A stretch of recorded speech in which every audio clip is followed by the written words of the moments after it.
আবু হুরায়রা রাদিয়াল্লাহু তাআলা আনহুর বর্ণনা, রাসূলুল্লাহ সাল্লাল্লাহু আলাইহি সাল্লামের সাথে এক জায়গায় তিনি রওনা করলেন। আবু হুরায়রা বলেন, আকবালতু মা'আন নবী সাল্লাল্লাহু আলাইহি ওয়াসাল্লাম ফাসামি'a রাজুলান ইয়াকরাউ কুল হুয়াল্লাহু আহাদ। আমি নবীজির সাথে এক জায়গায় রওনা করলাম, হঠাৎ নবীজি এক ব্যক্তিকে তেলাওয়াত করতে শুনলেন কুল হুয়াল্লাহু আহাদ। এক ব্যক্তি তেলাওয়াত করতেছে কুল হুয়াল্লাহু আহাদ, এই সূরাটা তেলাওয়াত করতে শুনলেন। নবীজি বললেন ওয়াজাবাত। রাসূলুল্লাহ সাল্লাল্লাহু আলাইহি সাল্লাম বললেন ওয়াজিব হয়ে গিয়েছে। সুবহানাল্লাহ। আবু হুরায়রা রাদিয়াল্লাহু তাআলা আনহু বলেন, কুলতু মা ওয়াজাবাত ইয়া রাসূলুল্লাহ। ইয়া রাসূলুল্লাহ, কি ওয়াজিব হয়েছে? কিছুই তো বুঝলাম না, আপনার কাছে বুঝতে চাই ওয়াজিব হয়েছে কি, ওয়াজিব হয়েছে বুঝলাম না। একজনের তেলাওয়াত শুনলেন, শোনার পর বললেন ওয়াজিব হয়ে গিয়েছে। আল্লাহ নবী বললেন যে কুল হুয়াল্লাহু আহাদ পড়লো, আর আমি যার তেলাওয়াতটা শুনলাম তার জন্য ওয়াজাবাতিল জান্নাত, জান্নাত ওয়াজিব হয়ে গেছে। কুল হুয়াল্লাহ শুধু পড়েন এমন না, বিশ্বাসও করবেন। বলেন কুল হুয়াল্লাহ কার পরিচয়? কুল হুয়াল্লাহ কার গুণাবলী বর্ণনা? এই বিশ্বাস নিয়ে পড়বেন। রাসূল বলেন তার জন্য জান্নাত ওয়াজিব হয়ে গেছে। তাহলে এক নাম্বার জানলাম কুল হুয়াল্লাহু আহাদ যে মহব্বত করে তাকে আল্লাহ মহব্বত করে। কুল হুয়াল্লাহু আহাদ যে পড়বে ইয়াকিনের সাথে, বিশ্বাসের সাথে, আর এটার উপর যে অটল থেকে মৃত্যুবরণ করবে তার জন্য জান্নাত ওয়াজিব। 3 নাম্বার একটা বর্ণনা শুনেন, কুল হুয়াল্লাহু আহাদ পাঠককে জান্নাতে নিয়ে যাবে। কুল হুয়াল্লাহু আহাদ এটার মহব্বত মানে এটার আপনি ভালোবাসেন, এই ভালোবাসাটাই আপনাকে জান্নাতে নিয়ে যাবে। আনসারী সাহাবী, নবীজি সাল্লাল্লাহু আলাইহি সাল্লাম ইমাম বানায়া দিস। আনাস রাদিয়াল্লাহু তাআলা আনহুর বক্তব্য, তিনি বলেন কানা রাজুলুম মিনাল আনসার ইয়াউম্মুনা। এক আনসারী সাহাবী আমাদের ইমামতি করে। আনসারী সাহাবী ইমামতি যখন করে তিনি শুধু কুল হুয়াল্লাহু আহাদ এই সূরাটা বেশি পড়ে, অন্যান্য সূরা পড়ে, তবে এই সূরাটাও উনি প্রতি নামাজে পড়ে। তো আমাদের মধ্যে বিজ্ঞ জনেরা তাকে বললেন, কি আপনি এত কুল হুয়াল্লাহ পড়েন কা? অন্য একটু সূরাও পড়েন মাঝে মাঝে, আপনি কুল হুয়াল্লাহ পড়েনি প্রত্যেক রাকাতে। তো তিনি জবাব দিলেন, শোনো তোমরা, আমি এটা প্রতি নামাজে এটা করবই। ইন আহবাবতুম, তোমরা যদি পছন্দ করো তাও আমি এটা করব। ওয়া ইন কারিহতুম, যদি অপছন্দ করো তাহলে আমি ছাড়া অন্য কাউরে ইমাম বানাও, কিন্তু আমারে যতদিন ইমাম রাখবা আমি অন্যান্য সূরা তো পড়বো, কুল হুয়াল্লাহু আহাদ এটাও পড়বো। এখন তোমরা মন চাইলে আমারে রাখো ইমাম হিসাবে, নাহলে অন্য একজন ইমাম রাখো। তো সাহাবীগণ জবাব দিলেন, না না না, আপনি তো আমাদের মাঝে সম্মানিত ব্যক্তি, আপনারে কিভাবে পাল্টাই আমরা? রাসূলুল্লাহ সাল্লাল্লাহু আলাইহি সাল্লামের কাছে এই ব্যাপারে অভিযোগ গেল, হুজুর তিনি তো এরকম করে। নবীজি ডাক দিলেন, মা হামালাকা আলা লুজুমি হাদিহিস সূরা ফি কুল্লি রাকআ, প্রত্যেক নামাজে এই সূরাটা তুমি আবশ্যক করে নাও কেন? সাহাবী জবাব দিলেন, ইন্নী উহিব্বু হাদিহিস সূরাতা ইয়া রাসূলুল্লাহ, হুজুর আমি এই সূরাটা ভালোবাসি। সুবহানাল্লাহ। নবীজি বললেন, হুব্বুকা ইয়্যাহা আদখালাকাল জান্নাহ, এই সূরার প্রতি তোমার যেই ভালোবাসা, এই ভালোবাসাই তোমাকে জান্নাতে প্রবেশ করায়া দিবে। এই সূরার প্রতি তোমার যে ভালোবাসা, এই ভালোবাসা তোমাকে জান্নাতে প্রবেশ করায়া দিবে। তাহলে সূরা ইখলাস যে মহব্বত করবে আল্লাহ তাকে মহব্বত করবে। সূরা ইখলাস ইয়াকিনের সাথে বিশ্বাস করে যে পড়বে তার জন্য জান্নাত ওয়াজিব। সূরা ইখলাসের মহব্বত বান্দাকে জান্নাত পর্যন্ত পৌঁছায় দেয়। আল্লাহ আমল করার তৌফিক দান করেন। রাসূলুল্লাহ সাল্লাল্লাহু আলাইহি সাল্লামের সাহাবী নাম সাহাল ইবনে মুআজ। কি বললাম? সাহাল ইবনে মুআজ। এই সাহাল ইবনে মুআজ আল জুহানি রাদিয়াল্লাহু তাআলা আনহুর বর্ণনা, তিনি বলেন, ক্বালা রাসূলুল্লাহ সাল্লাল্লাহু আলাইহি ওয়াসাল্লাম মান ক্বারাআ কুল হুয়াল্লাহু আহাদ হাত্তা ইয়াখতিমাহা 10 মাররাত কোন ব্যক্তি যদি 10 বার কুল হুয়াল্লাহু আহাদ এই সূরাটা তেলাওয়াত করে, বানাল্লাহু লাহু কসরান ফিল জান্নাহ, আল্লাহ তার জন্য জান্নাতে একটা প্রাসাদ নির্মাণ করে দেন। কি নির্মাণ করে দেন? প্রাসাদ। এই যে এটা বাড়ি করতেছে একজন সম্ভবত, এখন আপনাদের অনেকের মনে হইতেছে আহার এটা যে কি করতেছে, আমারও যদি হইতো। তো যেহেতু যাদের টাকা নাই, নগদ 10 বার সূরা ইখলাস পড়বেন। 10 বার এখানে হইতেছে না, 10 বার পড়া নেন হবে। হযরত ওমর ইবনুল খাত্তাব যখন এই বর্ণনা শুনলেন, শোনার পর বললেন, হুজুর আপনি কি বললেন? 10 বার সূরা ইখলাস পড়লে জান্নাতে প্রাসাদ? নবীজি বললেন হ্যাঁ। ওমর বললেন, ইজান নাস্তাকসিরু, তাহলে তো হুজুর আরো বেশি পড়তে হবে, প্রাসাদ আরো বাড়াইতে হবে। নবীজি বললেন, আল্লাহু আকসারু ওয়া আতিয়াবু, ওমর যত বেশি পড়বা আল্লাহ তত বেশি দিবেন। একটা মুরসাল বর্ণনা, মুরসাল এটা আপনারা বুঝবেন না, এটা হাদিস শাস্ত্রের একটা পরিভাষা মুরসাল। বাকি এটা মুরসালুন জাইয়্যিদ, খুব ভালো মুরসাল। এই মুরসাল বর্ণনার বর্ণনাকারী সাঈদ ইবনুল মুসাইয়্যিব রাহিমাহুল্লাহ, তিনি বলেন, ক্বালা রাসূলুল্লাহ সাল্লাল্লাহু আলাইহি ওয়াসাল্লাম, মান ক্বারাআ কুল হুয়াল্লাহু আহাদ 10 মাররাত বানাল্লাহু লাহু কসরান ফিল জান্নাহ, কোন ব্যক্তি যদি 10 বার সূরা ইখলাস পাঠ করে তার জন্য জান্নাতে আল্লাহ একটা প্রাসাদ নির্মাণ করে দেয়। ওয়া মান ক্বারাআহা 20 মাররাতান বানাল্লাহু লাহু কসরাইনি ফিল জান্নাহ, কোন ব্যক্তি যদি 20 বার সূরা ইখলাস তেলাওয়াত করে আল্লাহ তার জন্য জান্নাতে 2টা প্রাসাদ নির্মাণ করে দেয়। ওয়া মান ক্বারাআহা 30 মাররাতান, কোন ব্যক্তি যদি 30 বার কুল হুয়াল্লাহু আহাদ পড়ে, বানাল্লাহু লাহু সালাসাতা কুসুরিন ফিল জান্নাহ, আল্লাহ তার জন্য জান্নাতের মধ্যে 3টা প্রাসাদ নির্মাণ করে দেয়। তাহলে 10 বারে একটা প্রাসাদ, 20 বারে 2টা প্রাসাদ, আর 30 বার যদি কেউ পড়ে তার জন্য আল্লাহ জান্নাতে 3টি প্রাসাদ নির্মাণ করে দেন। এই জন্য সূরা ইখলাস এটা আমরা পাঠ করব, আল্লাহ তৌফিক দান করেন। রাসূলুল্লাহ সাল্লাল্লাহু আলাইহি সাল্লাম সাহাবীদেরকে বললেন, আয়াজিজু আহাদুকুম আন ইয়াকরা সুলুসাল কুরআন ফি কুল্লি লাইলা, তোমাদের কেউ কি অক্ষম প্রতি রাতে কোরআনের 1/3 তোমরা তেলাওয়াত করে ঘুমাবা? এটা কি তোমাদের মধ্যে কেউ অক্ষম, অপারগ কেউ কি পারবে না এটা? সাহাবীরা বলতেছে, আইয়ুনা ইউতিকু যালিকা ইয়া রাসূলুল্লাহ, হুজুর এটা আবার কে পারবে? কোরআনের 1/3 তেলাওয়াত করা সবার জন্য তো সহজ না বিষয়টা হুজুর। নবীজি বললেন, কুল হুয়াল্লাহু আহাদ সুলুসুল কুরআন, রাতে একবার কুল হুয়াল্লাহু আহাদ পড়ে যদি ঘুমাও, কোরআনের 3 ভাগের 1 ভাগ তেলাওয়াত করে তুমি ঘুমাইলা, মানে 3 ভাগের 1 ভাগ তেলাওয়াতের সওয়াব পেয়ে গেল। عن جابر بن عبد الله رضي الله تعالى عنهما أن أعرابيا جاء إلى النبي صلى الله عليه وسلم فقال انسب لنا ربك يا محمد। জাবির ইবনে আব্দুল্লাহ রাদিয়াল্লাহু তাআলা আনহুর বর্ণনা, এক গ্রাম্য ব্যক্তি আল্লাহর রাসূলের কাছে এসে বলে, মুহাম্মদ তুমি তোমার রবের বংশ পরিচয় দাও, তোমার রবের নসবনামা দাও। ফাআনজালাল্লাহু তাআলা কুল হুয়াল্লাহু আহাদ, আল্লাহ সূরা ইখলাস নাজিল করে নিজের পরিচয় দিয়ে দিলেন। চতুর্থ বর্ণনা, আব্দুল্লাহ ইবনে মাসউদ রাদিয়াল্লাহু তাআলা আনহুর বর্ণনা, তিনি বলেন, ক্বালাত কুরাইশুন লিন-নবী সাল্লাল্লাহু আলাইহি ওয়াসাল্লাম, কুরাইশরা রাসূলুল্লাহ সাল্লাল্লাহু আলাইহি সাল্লামকে বলল, উনসুব লানা রাব্বাক, মুহাম্মদ তুমি তোমার রবের বংশ পরিচয় দাও, তোমার রবের নসবনামা আমাদের কাছে পেশ করো। ফানজালাল্লাহু তাআলা কুল হুয়াল্লাহু আহাদ, আল্লাহ সূরা ইখলাস নাজিল করে কুরাইশদেরকেও নিজের পরিচয় জানায় দিলেন।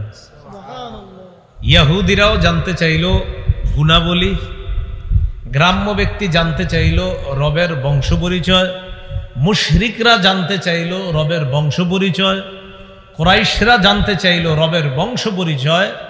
তাদের সকলের বক্তব্যের জবাবে আল্লাহ পাক রব্বুল আলামিন সূরাতুল ইখলাস নাজিল করে নিজের গুণাবলী এবং নিজের পরিচয়ের সংক্ষিপ্ত সূরার মধ্যে ব্যাপকভাবে আল্লাহ জবাবটা দিয়ে দিয়েছেন। সূরাটা সংক্ষিপ্ত, গবেষণা করলে ব্যাপক।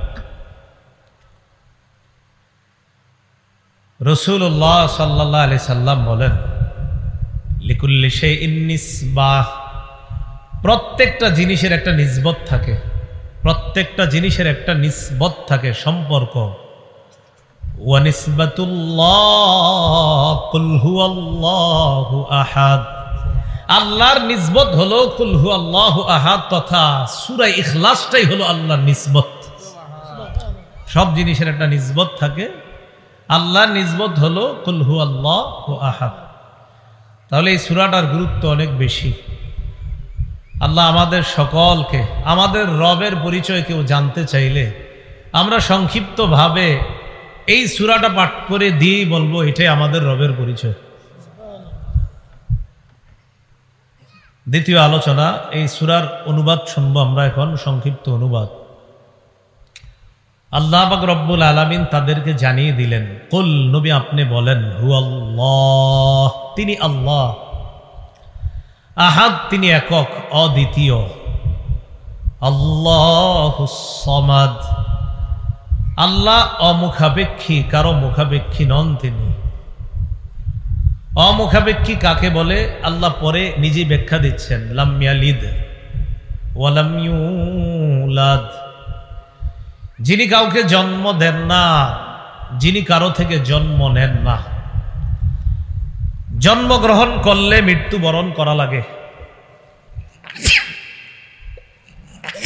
জন্মগ্রহণ করলে মৃত্যুবরণ করা লাগে। এজন্য সারা জীবন মনে রাখবেন, লাইসা শাইউন ইউলাদু ইল্লা সায়ামুত ওয়া লাইসা শাইউন ইয়ামুতু ইল্লা সায়ুওয়ারিস। একটা মূলনীতি মনে রাখবেন, জন্ম মানেই মৃত্যু, আর মৃত্যু মানেই অন্য কাউকে উত্তরাধিকার বানানো। জন্মগ্রহণ করা মানেই মৃত্যুবরণ করতে হবে, আর মৃত্যুবরণ করার পর অন্য কাউকে তার উত্তরাধিকার বানাইতে হয়। এই মূল নীতি যখন আমাদের মনে থাকবে, তখন সাথে সাথে বলতে পারবো, ইন্নাল্লাহা আযজা ওয়া জাল্লা ইয়ামুত ওয়া লা ইউওয়ারিসু। আমরা মূলনীতি শিখলাম, জন্মগ্রহণ করা মানে মৃত্যুবরণ করা, আর মৃত্যুবরণ করা মানে উত্তরাধিকার বানানো। আল্লাহ কখনো মৃত্যুবরণ করবেন না, আর কাউকে আল্লাহ উত্তরাধিকারও বানান না। সুতরাং এজন্যই তিনি আল্লাহ, তিনি রব, তিনি আগেও ছিলেন, এখনো আছে, ভবিষ্যতে থাকবে, তার কখনো মরণ হবে না। বলেন তো, যিনি জন্ম নেয় তিনি কি করেন? মৃত্যুবরণ করেন। অথবা আল্লাহ তো জন্ম নেবেন, কারণ আল্লাহ তো মৃত্যুবরণ করেন না, তাই আল্লাহ জন্ম নেন না। তো আল্লাহ বললেন, লাম ইয়ালিদ ওয়া লাম ইউলাদ, যিনি জন্ম দেন না, কারো থেকে জন্ম নেন না।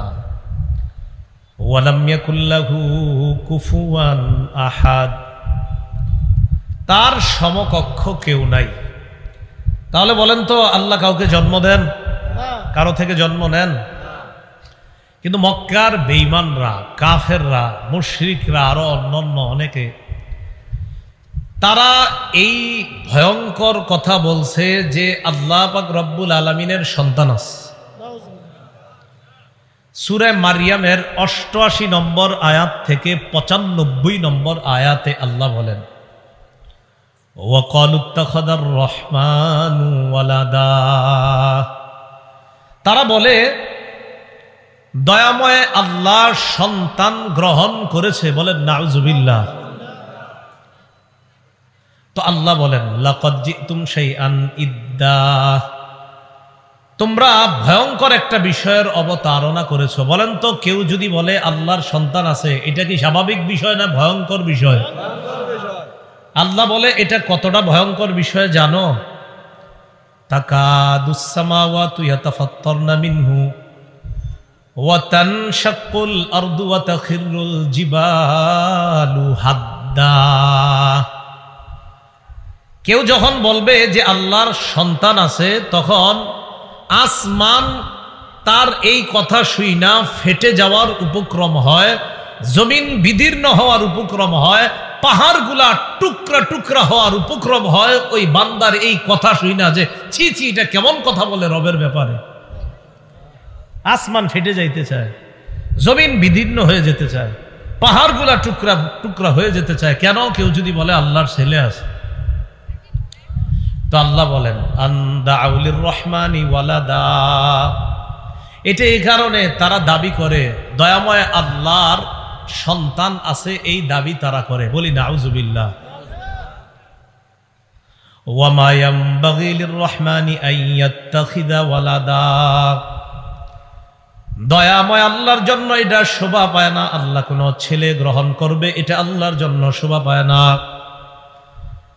ইন কুল্লু মান ফিস সামাওয়াতি ওয়াল আরদি ইল্লা আতির রহমানি আবদা, আসমান এবং জমিনের মাঝে যা আছে সবাই বান্দা হয়ে, গোলাম হয়ে, নত হয়ে আল্লাহর কাছে আসতে হবে। লাকাদ আহসাহুম ওয়া আদ্দাহুম আদ্দা, সব আল্লাহ গণনা করে রেখেছেন সঠিকভাবে, পুঙ্খানুপুঙ্খানুভাবে সব হিসাব আল্লাহ করে রেখেছেন। ওয়া কুল্লুহুম আতিহি ইয়াউমাল কিয়ামাতি ফারদা, কিয়ামতের ময়দানে সবাই একা একা আল্লাহর কাছে উপস্থিত হতে হবে। যে মানুষগুলা বলে আল্লাহ ছেলে গ্রহণ করেছেন, এদেরকে জানা দাও তাদের এই কথা শুই না আসমান ফেটে যেতে চায়, জমিন বিদীর্ণ হয়ে যেতে চায়, পাহাড়গুলা টুকরা টুকরা হয়ে যেতে চায়। আরো জানা দাও সবাই আমার কাছে গোলাম হয়ে আসতে হবে, বান্দা হয়ে আসতে হবে, কিয়ামতের ময়দানে একা একা আমার কাছে আসতে হবে। সেদিন আমি আল্লাহ যদি প্রশ্ন করে বসি, এই তুমি বলছো আমার ছেলে আছে, এটা কেন বললা? এবার আল্লাহ দেখেন কি বলে, সূরা আনআমের 101 নম্বর আয়াত, আন্না ইয়াকুনু লাহু ওয়ালাদু ওয়া লাম তাকুল লাহু সাহিবা। আল্লাহ বলে, আর এই কথা তারা কিভাবে বলে, কিভাবে আল্লাহ কোনো সন্তান হবে? আল্লাহ তো কোনো স্ত্রী গ্রহণ করেননি, কোনো স্ত্রী গ্রহণ করেননি। সন্তান হইতে হলে তো স্ত্রী লাগবে। আল্লাহ বলে আন্না ইয়াকুনু লাহু ওয়ালাদ, আল্লাহর সন্তান হবে কিভাবে? ওয়ালাম তাকুল লাহু সাহিবা, আর আল্লাহর তো বিবি নাই, তো সন্তান আসবে কিভাবে? তোমরা এই কথা কিভাবে বলো? তো আল্লাহ বলেন লাম ইয়ালিদ ওয়ালাম ইউলাদ, তিনি জন্ম দেন না, কারো থেকে তিনি জন্ম নেন না। তাহলে এটা হলো আল্লাহর ব্যাপারে আমাদের বিশ্বাস। বলেন আল্লাহ তিনি এক, অদ্বিতীয়। আল্লাহ এক, অদ্বিতীয়। বলেন নবী, আপনারা বলেন যে নবী আপনি বলেন তিনি আল্লাহ, তিনি একক, তিনি অদ্বিতীয়। আল্লাহুস সামাদ, আল্লাহ অমুখাপেক্ষী, আল্লাহ কারো মুখাপেক্ষী নন। লাম ইয়ালিদ, তিনি কাউকে জন্ম দেন না। ওয়ালাম ইউলাদ, তিনি কারো থেকে জন্ম নেন না। এতটুকু মনে থাকবে। এই সহজ অনুবাদগুলো তো একটু মুখস্থ রাখা দরকার, তো সহজ। ওয়ালাম ইয়াকুল লাহু কুফুয়ান আহাদ, আল্লাহর সমকক্ষ নাই। আল্লাহর কি নাই? কোনো সমকক্ষ নাই। এ হলো সরল অনুবাদ। এই সূরা যারা পাঠ করবে, পাঠ করার ফজিলত 1 নাম্বার, এই সূরাটা এমন এক সূরা, এই সূরাকে যদি কেউ মহব্বত করে আল্লাহ তাকে মহব্বত করবে। আম্মা জান আয়েশা সিদ্দিকা রাদিয়াল্লাহু তাআলা আনহার বর্ণনা, তিনি বলেন আন্না রাসূলুল্লাহ সাল্লাল্লাহু আলাইহি ওয়াসাল্লাম বাআসা রাজুলান আলা সারিয়া, রাসূলুল্লাহ সাল্লাল্লাহু আলাইহি সাল্লাম এক ব্যক্তিকে নেতা বানিয়ে, আমির বানিয়ে এক যুদ্ধের ময়দানে পাঠাইলেন। ওয়া কানা ইয়াকরাউ লিআসহাবিহি ফি সালাতিহিম ফায়াখতিমু বিকুল হুয়াল্লাহু আহাদ, যাদের আমির বানাইলেন তাদেরকে নিয়ে তিনি যখন নামাজ আদায় করেন, নামাজের মধ্যে, প্রতি নামাজের মধ্যে তিনি কুল হুয়াল্লাহু আহাদ এই সূরাটা পড়েন। যত নামাজ পড়ে সব নামাজের মধ্যে এই সূরাটা আছে, কুল হুয়াল্লাহু আহাদ এটা পড়বেই উনি। ফালাম্মা রাজাউ যাকারু যালিকা লিন-নবী সাল্লাল্লাহু আলাইহি ওয়াসাল্লাম, সাহাবীগণ যখন ফিরে আসলেন আল্লাহর রাসূলের কাছে, অভিযোগ করলেন, ইয়া রাসূলুল্লাহ, যাকে আমাদের আমির বানাইলেন এই ব্যক্তি যতবার নামাজ পড়ায় ততবার প্রতিটা নামাজের মধ্যে অন্যান্য সূরার পাশাপাশি কুল হুয়াল্লাহু আহাদ এই সূরাটা তিনি পড়েন।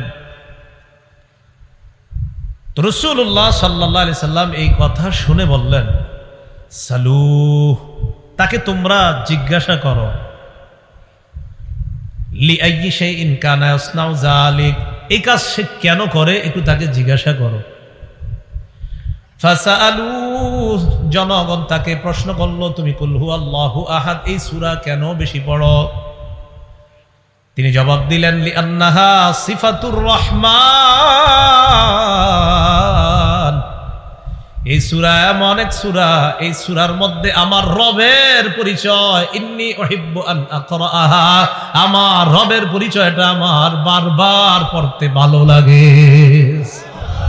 এটাতে আমার রবের গুণাবলী আছে, আমার বারবার এটা পড়তে খুব ভালো লাগে যে আমার রব বলছে, বলো তিনি আল্লাহ, তিনি একক, তিনি অদ্বিতীয়, তিনি অমুখাপেক্ষী, তিনি কাউকে জন্ম দেন না, কারো থেকে জন্ম নেন না, তার সমকক্ষ কেউ নাই। আমার বারবার বলতে পড়তে খুব ভালো লাগে।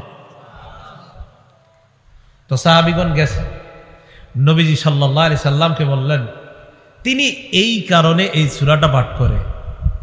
ফাকালা রাসূলুল্লাহ সাল্লাল্লাহু আলাইহি ওয়াসাল্লাম, রাসূলুল্লাহ সাল্লাল্লাহু আলাইহি সাল্লাম বললেন, আখবিরুহু আন্নাল্লাহা ইউহিব্বুহু,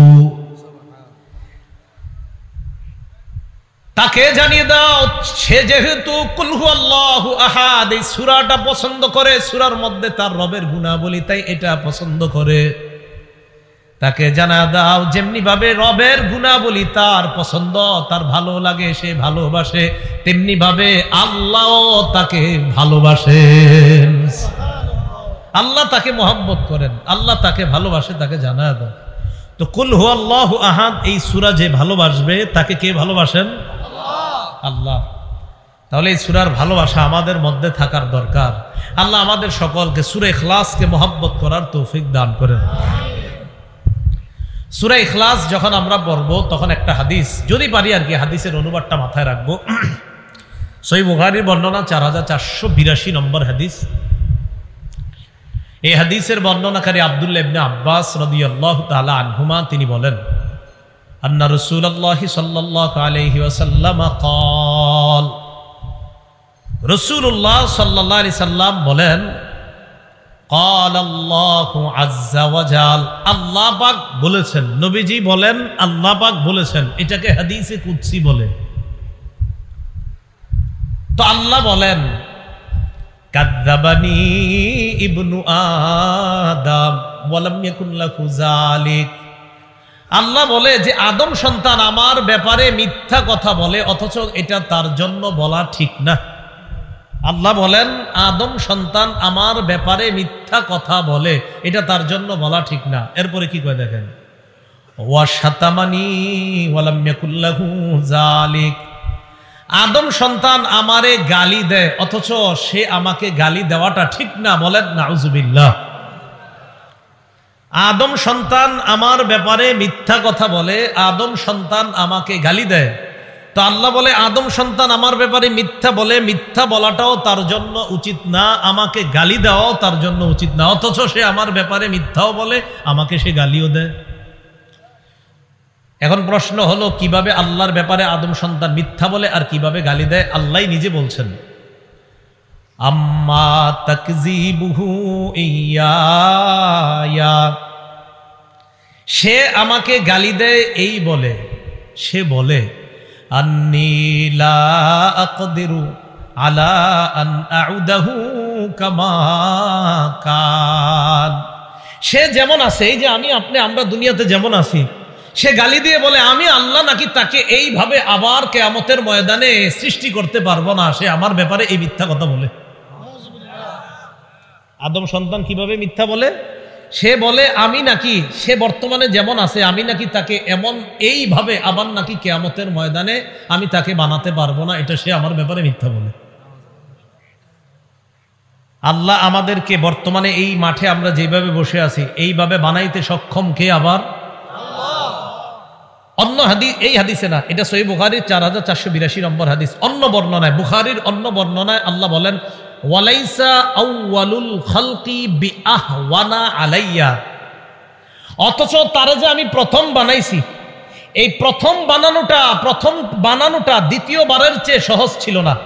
আরে বলেন, প্রথম কোন জিনিস বানানো আর পরে আবার এটার মতো বানানো, তাহলে দ্বিতীয়টা বানানো অবশ্যই সহজ, প্রথমটা বানানো কঠিন। আল্লাহ বলে প্রথম তাকে আমি বানাইলাম, এটা তো দ্বিতীয়বারের চেয়ে কঠিন ছিল না, সহজ ছিল না।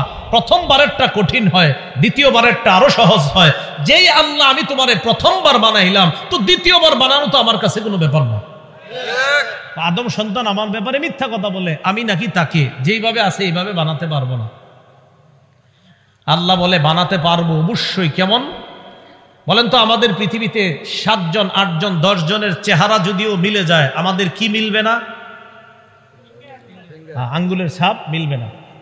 আল্লাহ পাক রব্বুল আলামিন বলেন আয়াহসাবুল ইনসানু আল্লান নাজমা'a 'ইযামা কাদিরিনা আলা আন নুসাউইয়া বানানা। মানুষ কি মনে করে আল্লাহ নাজমা'a 'ইযামা, আমি তার হাড় হাড্ডি এগুলো একত্রিত করতে পারবো না? এটা কি মানুষ মনে করে?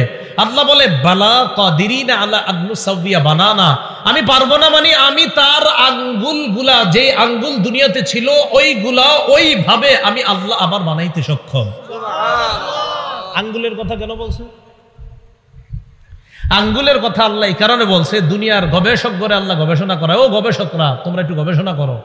তোমরাই তো বলো আঙ্গুলের ছাপ পৃথিবীতে কারোটা কারোর সাথে মিলে না, আর এটা বাস্তবই, পৃথিবীতে আঙ্গুলের ছাপ এটা কারোটার সাথে কারোটা মিলে না।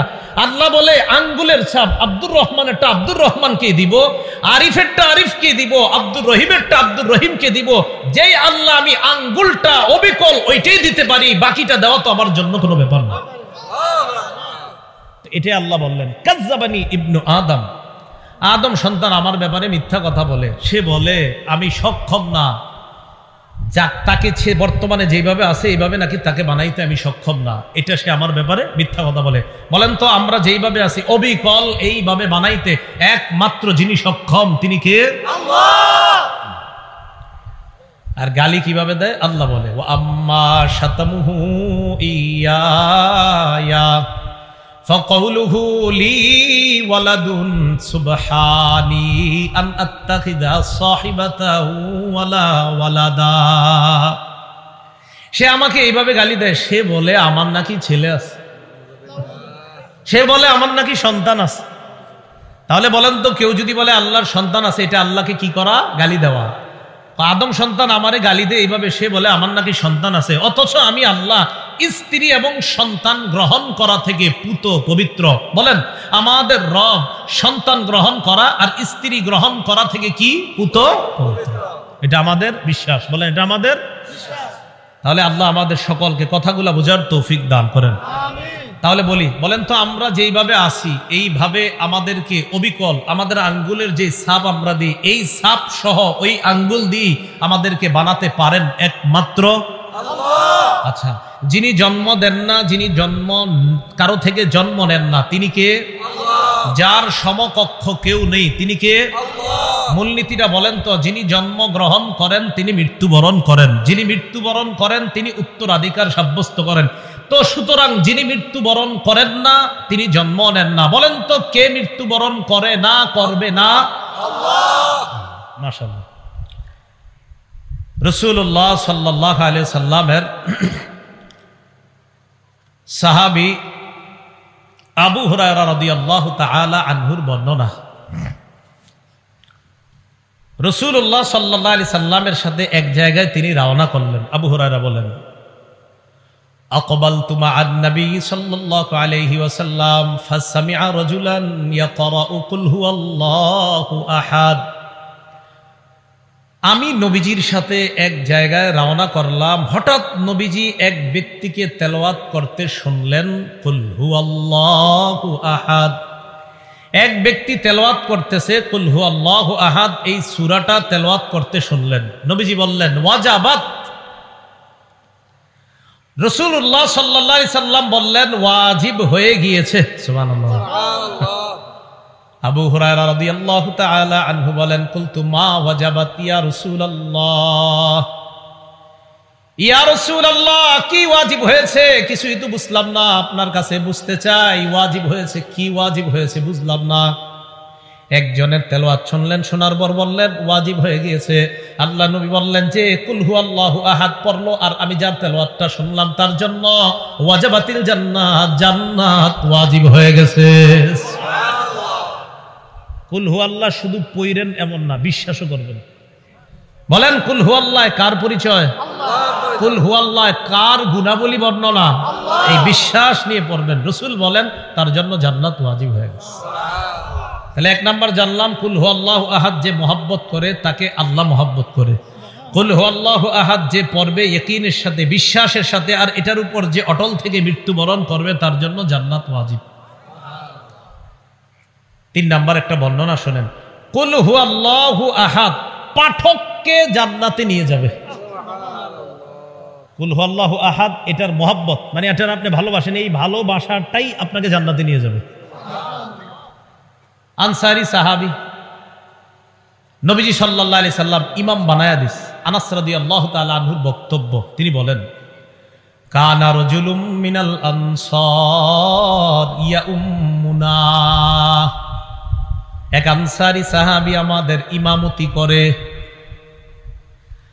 আনসারী সাহাবী ইমামতি যখন করে তিনি শুধু কুল হুয়াল্লাহু আহাদ এই সূরাটা বেশি পড়ে, অন্যান্য সূরা পড়ে, তবে এই সূরাটাও উনি প্রতি নামাজে পড়ে। তো আমাদের মধ্যে বিজ্ঞ জনেরা তাকে বললেন, কিউ আপনি এত কুল হুয়াল্লাহ পড়েন কা, অন্য একটু সূরাও পড়েন মাঝে মাঝে, আপনি কুল হুয়াল্লাহ পড়েনি প্রত্যেক রাকাতে।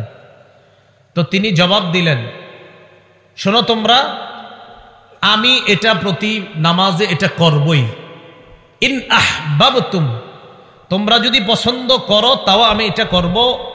ওয়া ইন কারিহতুম, যদি অপছন্দ করো তাহলে আমি ছাড়া অন্য কাউরে ইমাম বানাও, কিন্তু আমারে যতদিন ইমাম রাখবা আমি অন্যান্য সূরা তো পড়বো, কুল হুয়াল্লাহু আহাদ এটাও পড়বো। এখন তোমরা মন চাইলে আমারে রাখো ইমাম হিসাবে, নাহলে অন্য একজন ইমাম রাখো। তো সাহাবীগণ জবাব দিলেন, না না না, আপনি তো আমাদের মাঝে সম্মানিত ব্যক্তি, আপনারে কিভাবে পাল্টাই আমরা। রাসূলুল্লাহ সাল্লাল্লাহু আলাইহি সাল্লামের কাছে এই ব্যাপারে অভিযোগ গেল, হুজুর তিনি তো এরকম করে। নবীজি ডাক দিলেন, মা হামালাকা আলা লুজুমি হাদিহিস সূরা ফি কুল্লি রাকআ, প্রত্যেক নামাজে এই সূরাটা তুমি আবশ্যক করে নাও কেন? সাহাবী জবাব দিলেন, ইন্নী উহিব্বু হাদিহিস সূরাতা ইয়া রাসূলুল্লাহ, হুজুর আমি এই সূরাটা ভালোবাসি। সুবহানাল্লাহ। নবীজি বললেন, হুব্বুকা ইয়্যাহা আদখালাকাল জান্নাহ, এই সূরার প্রতি তোমার যেই ভালোবাসা, এই ভালোবাসাই তোমাকে জান্নাতে প্রবেশ করায়া দিবে। এই সূরার প্রতি তোমার যে ভালোবাসা, এই ভালোবাসা তোমাকে জান্নাতে প্রবেশ করায়া দিবে। তাহলে সূরা ইখলাস যে মহব্বত করবে আল্লাহ তাকে মহব্বত করবে। সূরা ইখলাস ইয়াকিনের সাথে বিশ্বাস করে যে পড়বে তার জন্য জান্নাত ওয়াজিব। সূরা ইখলাসের মহব্বত বান্দাকে জান্নাত পর্যন্ত পৌঁছায় দেয়। আল্লাহ আমল করার তৌফিক দান করেন। রাসূলুল্লাহ সাল্লাল্লাহু আলাইহি সাল্লামের সাহাবী নাম সাহাল ইবনে মুআজ। কি বললাম? সাহাল ইবনে মুআজ। এই সাহাল ইবনে মুআজ আল জুহানি রাদিয়াল্লাহু তাআলা আনহুর বর্ণনা, তিনি বলেন, ক্বালা রাসূলুল্লাহ সাল্লাল্লাহু আলাইহি ওয়াসাল্লাম মান ক্বারাআ কুল হুয়াল্লাহু আহাদ হাত্তা ইয়াখতিমাহা 10 মাররাত, কোন ব্যক্তি যদি 10 বার কুল হুয়াল্লাহু আহাদ এই সূরাটা তেলাওয়াত করে, বানাল্লাহু লাহু কসরান ফিল জান্নাহ, আল্লাহ তার জন্য জান্নাতে একটা প্রাসাদ নির্মাণ করে দেন। সুবহানাল্লাহ। কি নির্মাণ করে দেন? প্রাসাদ। এই যে এটা বাড়ি করতেছে একজন সম্ভবত, এখন আপনাদের অনেকের মনে হইতেছে আর এটা যে কি করতেছে, আমারও যদি হইতো। তো যেহেতু যাদের টাকা নাই, নগদ 10 বার সূরা ইখলাস পড়বেন। 10 বার এখানে হইতেছে না, 10 বার পড়া নেন হবে। হযরত ওমর ইবনুল খাত্তাব যখন এই বর্ণনা শুনলেন, শোনার পর বললেন, হুজুর আপনি কি বললেন? 10 বার সূরা ইখলাস পড়লে জান্নাতে প্রাসাদ? নবীজি বললেন হ্যাঁ। ওমর বললেন, ইজান নাস্তাকসিরু, তাহলে তো হুজুর আরো বেশি পড়তে হবে, প্রাসাদ আরো বাড়াইতে হবে। নবীজি বললেন আল্লাহু আকসারু ওয়া আতিয়াবু, ওমর যত বেশি পড়বা আল্লাহ তত বেশি দিবেন। একটা মুরসাল বর্ণনা, মুরসাল এটা আপনারা বুঝবেন না, এটা হাদিস শাস্ত্রের একটা পরিভাষা মুরসাল, বাকি এটা মুরসালুন জাইয়িদ, খুব ভালো মুরসাল। এই মুরসাল বর্ণনার বর্ণনাকারী সাঈদ ইবনুল মুসাইয়্যিব রাহিমাহুল্লাহ তিনি বলেন ক্বালা রাসূলুল্লাহ সাল্লাল্লাহু আলাইহি ওয়াসাল্লাম মান ক্বারাআ কুল হুয়াল্লাহু আহাদ 10 মাররাত বানাল্লাহু লাহু কসরান ফিল জান্নাহ, কোন ব্যক্তি যদি 10 বার সূরা ইখলাস পাঠ করে তার জন্য জান্নাতে আল্লাহ একটা প্রাসাদ নির্মাণ করে দেয়। ওয়া মান ক্বারাআহা 20 মাররাতান বানাল্লাহু লাহু কসরাইনি ফিল জান্নাহ, কোন ব্যক্তি যদি 20 বার সূরা ইখলাস তেলাওয়াত করে আল্লাহ তার জন্য জান্নাতে 2টা প্রাসাদ নির্মাণ করে দেয়। ওয়া মান ক্বারাআহা 30 মাররাতান, কোন ব্যক্তি যদি 30 বার কুল হুয়াল্লাহু আহাদ পড়ে বানাল্লাহু লাহু সালাসাতা কুসুরিন ফিল জান্নাহ, আল্লাহ তার জন্য জান্নাতের মধ্যে 3টা প্রাসাদ নির্মাণ করে দেয়।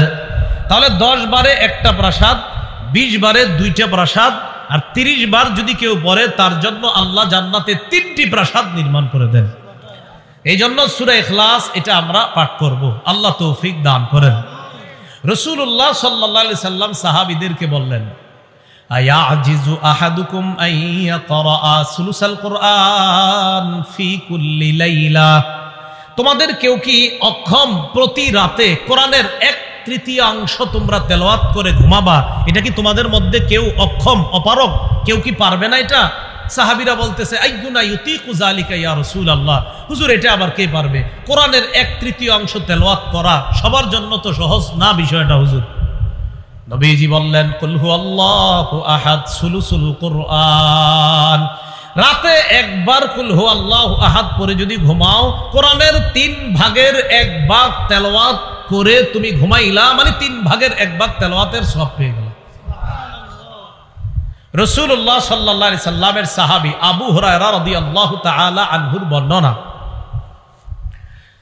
রাসূল সাল্লাল্লাহু আলাইহি সাল্লামের সাহাবী মুআজ ইবনে উবাইদুল্লাহর বর্ণনা, মুআজ ইবনে উবাইদুল্লাহ ইবনে খুবাইব তার বর্ণনা, তিনি বলেন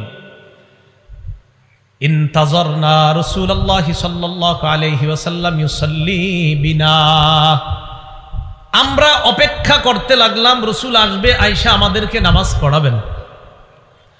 তো রাসূলুল্লাহ সাল্লাল্লাহু আলাইহি সাল্লাম আমাদের কাছে আসলেন, আসার পর আমাকে বললেন কুল, তুমি বলো। বলেন তো নবীজি সাহাবীকে কি বললেন? তুমি বলো। না আপনাদেরকে আমি বললাম, আপনারা বলেন, বলেন তো কি বলেন, মানে আপনারা দিদি বুঝছেন ঠিক না? তো নবীজি সাহাবীকে বলেন কুল, তুমি বলো। তো সাহাবী কয় ফাসাকাত, তো আমি চুপ রইলাম। যেমন আপনাদের মাঝে অনেকে চুপ ছিল, মানে বুঝে না আসলে কি কইতাছেন, মানে আমরা বলবো মানে কি বলবো, ঠিক সাহাবীও বুঝতে পারেন নাই। নবীজি বলে তুমি বলো, সাহাবী কয় সাকাত, তো চুপ রইলাম। নবীজি আবার বললেন কুল, বলো। সাহাবী সাহস করে কয় আমি বললাম মা আকুল, হুজুর কি কমু? তা আপনাদেরকে বললাম বলেন, আপনারা এখন বলেন কি বলবো বলেন। হ্যাঁ, সাহাবীকে বললেন তুমি বলো, সাহাবী বলে হুজুর কি বলবো? নবীজি বললেন কুল হুয়াল্লাহু আহাদ, তুমি বলো কুল হুয়াল্লাহু আহাদ ওয়াল মুআউযিযাতাইন সালাসা, তুমি বলো কুল হুয়াল্লাহু আহাদ, কুল আউযু রাব্বিল ফালাক, কুল আউযু বিরাব্বিন নাস, প্রত্যেকটা 3 বার করে। বলেন প্রত্যেকটা কয়বার করে? তাকফিকা ফি কুল্লি ইয়াউমিন মাররাতাইন, ফজরের পরে 1 বার, মাগরিবের মানে ফজরের পরে 3 বার, প্রত্যেকটা 3 বার করে 9 বার, মাগরিবের পরে 3 বার করে 9 বার। নবীজি বলেন এই আমলটা যদি প্রতিদিন 2 বার করো, 2 বার মানে 2 বেলা, ফজরের পর 1 বেলা, মাগরিবের পর আরেক বেলা, ফজরের নামাজের পর 3 বার কুল হু আল্লাহ, 3 বার ফালাক, 3 বার নাস, মাগরিবের পর 3 বার কুল হু আল্লাহ, 3 বার ফালাক, 3 বার নাস। নবী বলেন তাকফিকা ফি কুল্লি ইয়াউম, এই 3টা সূরা তুমি যে পড়লা 3 বার করে, সারা দিন বিপদ আপদ থেকে বাঁচার জন্য যথেষ্ট হয়ে যাবে। বাচ্চারা তো পারে না, এদেরকে কি করবেন? স্কুলে মাদ্রাসায় পাঠানোর সময় আপনি নিজে পড়ে ফুদিয়ে দিবেন, আর যারা পারে ওদেরকে মুখ দিয়ে বলাবেন এই বলো, 3 বার করে এটারে পড়াবেন, তারপর এটারে মাদ্রাসা স্কুলে পাঠাবেন। আল্লাহ আমল করার তৌফিক দান করেন। রাসূলুল্লাহ সাল্লাল্লাহু আলাইহি সাল্লামের সাহাবী আবু হুরায়রা রাদিয়াল্লাহু তাআলা আনহুর বর্ণনা, তিনি বলেন খরাজান নবী সাল্লাল্লাহু আলাইহি ওয়াসাল্লাম, আল্লাহ রাসূল ঘর থেকে বের হলেন। বের হওয়ার পর বললেন, উহশুদু, এই তোমরা কাছাকাছি এসে বসো। কি করো? তোমরা কাছাকাছি এসে বসো। মসজিদের মধ্যে অনেক সময় দেখবেন ইমান ইকিনের কথা যখন বলে, যিনি বলে তিনি বলেন, ভাই আমরা একটু আগায়া বসি, কাছে কাছে বসি, জমে জমে বসি, বলে না? তো নবীজি বললেন তোমরা একটু কাছে কাছে বসো, জমে জমে বসো। তার মানে এরা যারা বলে এটা মসজিদের মধ্যে, এটাও সুন্নাহ। এই বলাটা এটা কোনো হাদিস কোরআনের বিরোধী না।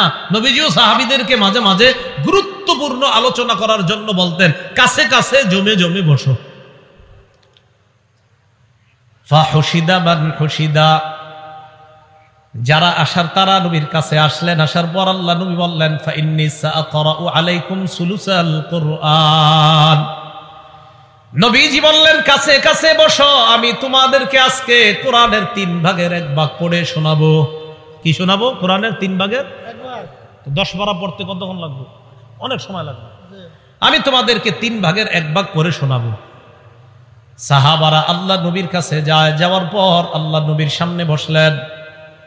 বসার পর নবীজি পড়লেন কুল হুয়াল্লাহু আহাদ।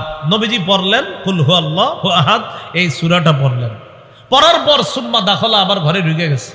তো সাহাবীরা একজন আরেকজনকে কয়, কি ব্যাপার? নবীজি না বললেন আমাদের সামনে নাকি কোরআনের 3 ভাগের 1 ভাগ পড়বে, কই সামান্য 3টা কি পড়লেন সূরা, 3টা আয়াত পুরা আবার চলে গেলেন কোথায়? নবীজি তো 3 ভাগের 1 ভাগ পড়ার কথা, পড়লো না তো। কয় মনে হয় আসমান থেকে কোনো কিছু আসবে, তারপর হয়তো জানাবে আমাদেরকে। এটা সাহাবীরা একজন আরেকজনকে কয়, ইন্নী লা আরাহা খাবরাম মিনাস সামাই জাআ, যে মনে হচ্ছে আসমানের কোনো সংবাদ আসবে, তারপর জানাবে। সাহাবীরা একে অপরকে এই কথাগুলো বলতেছে। ইতিমধ্যে নবীজি বের হলেন। বের হওয়ার পর বললেন, আচ্ছা আমি কি বলছি তোমাদেরকে? আমি বলেছিলাম কোরআনের 3 ভাগের 1 ভাগ পড়ে শোনাবো, এই কথা আমি তোমাদেরকে বলেছিলাম। তো সাহাবীগণ তো মন দিয়ে শুনতেছে। নবীজি বলেন, আমি তোমাদের সামনে কুল হুয়াল্লাহ সূরাটা পড়েই তো ঘরে গিয়েছিলাম। এই যে কুল হুয়াল্লাহ আমি পড়েছিলাম, ইন্নাহা লাতাদিলু সুলুসাল কুরআন, এই সূরাটাই কোরআনের 3 ভাগের 1 ভাগ। তো কুল হুয়াল্লাহু আহাদ একবার যদি কেউ তেলাওয়াত করে, আল্লাহ তাকে কোরআনের 3 ভাগের 1 ভাগ তেলাওয়াত করার সওয়াব দান করে। তো দুইবার যদি কেউ পড়ে, কোরআনের 3 ভাগের 2 ভাগ তেলাওয়াত করার সওয়াব দান করে। কেউ যদি 3 বার পড়ে, আল্লাহ তাকে কোরআনের 3 ভাগ, মানে কোরআনের পুরা 3 ভাগ পড়ার সওয়াব আল্লাহ তার আমলনামায় লিপিবদ্ধ করে দেয়। এখন এই কুল হুয়াল্লাহু আহাদ এই সূরাটা আমরা নামাজের মধ্যে আমল করতে পারি। বিশেষ করে মাগরিবের 2 রাকাত সুন্নতে প্রথম রাকাতে কুল ইয়া আইয়ুহাল কাফিরুন এই সূরাটা, আর মাগরিবের নামাজের সুন্নতের 2য় রাকাতে কুল হুয়াল্লাহু আহাদ। ফজরের নামাজের সুন্নতের প্রথম রাকাতে কুল ইয়া আইয়ুহাল কাফিরুন। ফজরের সুন্নতের 2য় রাকাতে কুল হুয়াল্লাহু আহাদ। রাসূলুল্লাহ সাল্লাল্লাহু আলাইহি সাল্লাম মসজিদে গেলেন। যাওয়ার পর দেখলেন এক সাহাবী ফজরের নামাজের সুন্নত পড়তেছে। ফজরের নামাজের সুন্নত পড়তেছে। সুন্নতের প্রথম রাকাতে পড়তে লাগলেন কুল ইয়া আইয়ুহাল কাফিরুন। এই সূরাটা পড়তে লাগলেন প্রথম রাকাতে। তো যখন প্রথম রাকাতে এই সূরাটা পড়তে লাগলেন, নবীজি তার পাশ দিয়ে গেলেন। যাওয়ার পর রাসূলুল্লাহ সাল্লাল্লাহু আলাইহি সাল্লাম তার পাশ দিয়ে গেলেন। আর যখন শুনলেন যে এই ব্যক্তি কুল ইয়া আইয়ুহাল কাফিরুন এটা পড়তেছে, তো রাসূলুল্লাহ সাল্লাল্লাহু আলাইহি সাল্লাম বললেন, এই ব্যক্তি আল্লাহর একত্ববাদ স্বীকার করে নিয়েছে, আল্লাহ ছাড়া অন্য যারা আছে তথা শিরক থেকে নিজেকে বাঁচিয়ে নিয়েছে। কোন সূরা পড়ছে? কুল ইয়া আইয়ুহাল কাফিরুন। এরপর আবার যাইতেছে, দেখে 2য় রাকাতে পড়ে কুল হুয়াল্লাহু আহাদ এই সূরাটা। নবীজি বললেন, হাদা রাজুলুন ক্বাদ আরাফা রাব্বাহ। মাশাআল্লাহ, এই ব্যক্তি এমন এক সূরা পড়ছে যেই সূরা পড়ার কারণে, পড়ার মাধ্যমে বোঝা যায় এই ব্যক্তি তার রবকে চিনতে পারছে। তাহলে ফজরের নামাজের সুন্নতে প্রথম রাকাতে কুল ইয়া আইয়ুহাল কাফিরুন, আর 2য় রাকাতে কুল হুয়াল্লাহু আহাদ, আর মাগরিবের সুন্নতের প্রথম রাকাতে কুল ইয়া আইয়ুহাল কাফিরুন, আর 2য় রাকাতে কুল হুয়াল্লাহু আহাদ এই আমলটা করা। তাহলে সূরা ইখলাসের এই আমলটা আমরা সবাই করব তো ইনশাআল্লাহ। সূরা ইখলাসের যে কথাগুলা বলা হলো আমরা যারা পারি 3 বার প্রতি রাতে ঘুমের সময় পড়ব, আর যারা পারি ইনশাল্লাহ আমরা 10 বার যদি পড়ি তাহলে জান্নাতে একটা প্রাসাদ নির্মাণ করবে, যেটা আমরা জানতে পারলাম। তো এই আমলগুলা ইনশাআল্লাহ আমরা করার চেষ্টা করব। আল্লাহ তৌফিক দান করেন। আল্লাহ পাক রব্বুল আলামিন আমাদের সকলকে একত্ববাদের স্বীকার করে, আল্লাহর একত্ববাদের স্বীকার, এই একত্ববাদের বিশ্বাস নিয়ে আল্লাহর পরিচয় নিয়ে যেন আমরা কবরে যাইতে পারি, আল্লাহ তৌফিক দান করেন। আমিন। আখিরু দাওয়ানা আনিল হামদুলিল্লাহি রাব্বিল আলামিন।